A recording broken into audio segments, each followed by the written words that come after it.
Wani shahararren kamfani wanda yake kan gaba wajen ƙera motoci a ƙasar China mai suna BYD ya ƙirƙiro wannan mota ta ku zo ku gani, mai cike da abubuwan ban mamaki wadda bayyanarta ya girgiza kamfanonin ƙirar motoci na duniya kamar kamfanonin ƙasar Burtaniya, Amurka da Japan har ma da kamfanonin da ke cikin ita kanta ƙasar China.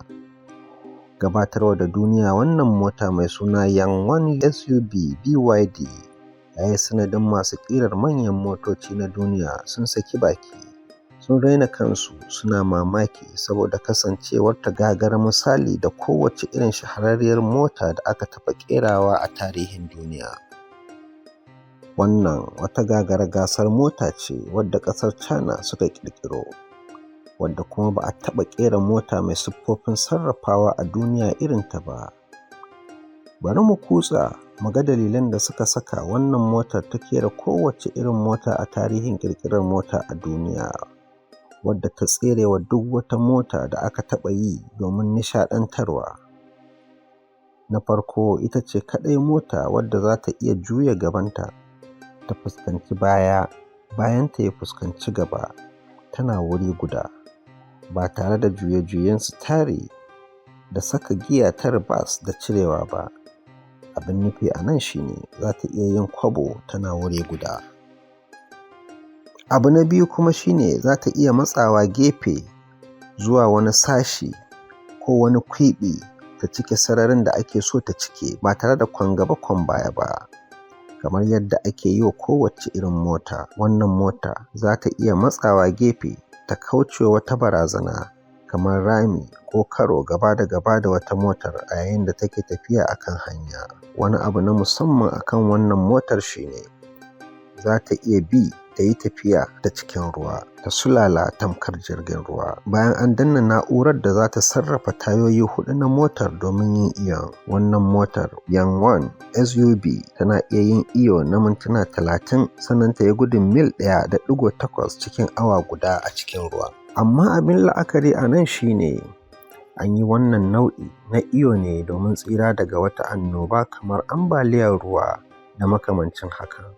Yangon U8 BYD SUV tana da tsawon milimita 5,319, tana da faɗi na milimita 2,050, tana da tudu na milimita 1,930, tana da mazauna a ƙafafuwanta na milimita 350, tana da nauyin kilogram 3,460. Wannan mota Yangon BYD ta kerewa motoci da suke kan gaba a duniya kamar su G-Wagon saboda tana da tsawon sansanin ƙafafuwa wanda ta wuce G-Wagon da milimita 150. An yi amfani da kayan ƙawatarwa masu jan hankali wajen ƙirƙirar siffofin wannan mota. An zuba mata ɗaruruwan gulob masu haske da haskakawa da ƙyalƙyali a fitilunta na gaba masu kamun hankali.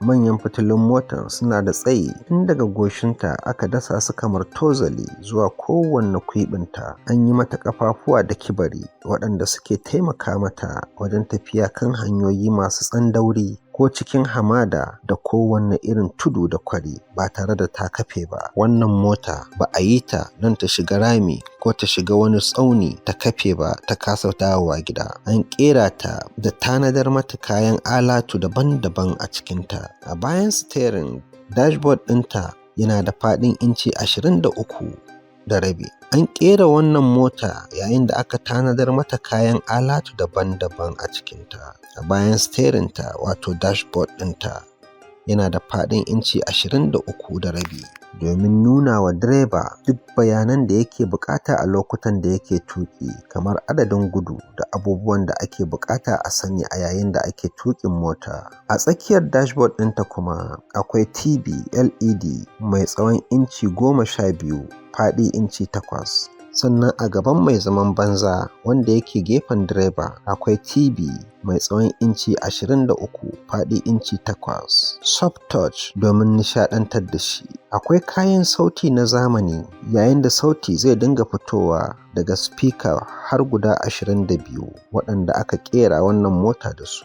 A ƙasan rediyon motar Akwai wuraren dannawa inda kowanne fasinja a cikin motar zai sarrafa TV da ke gabansa ko ya zaɓi kiɗan da yake so da kanshi ba tare da direbansa ya zaɓo mashi tasha ko abin da zai kalla ba. Wani abin mamaki kuma shine a cikin wannan mota a gaban dashboard ɗinta akwai wurin cajin waya guda biyu waɗanda ba sai ka yi amfani da USB ba. Akwai wuraren ajiye kofuna guda biyu. Wannan mota an yi ta domin zaman mutane 5 ne, mutane 2 a gaba, mutane 3 a baya. Amma akwai wata kalar da aka ƙera domin masu son mota mai wuraren zaman mutane 4 rak domin masu buƙata. Manazarta ƙere-ƙeren motoci na duniya sun bayyana ra'ayinsu kan wannan gagarumar mota Yan-One BYD SUV cewa ta wuce gasa tsakaninta da manyan motoci irin su Mercedes EKG, Range Rover, har ma da gagara-badon Jeep irin su Hummer SUV.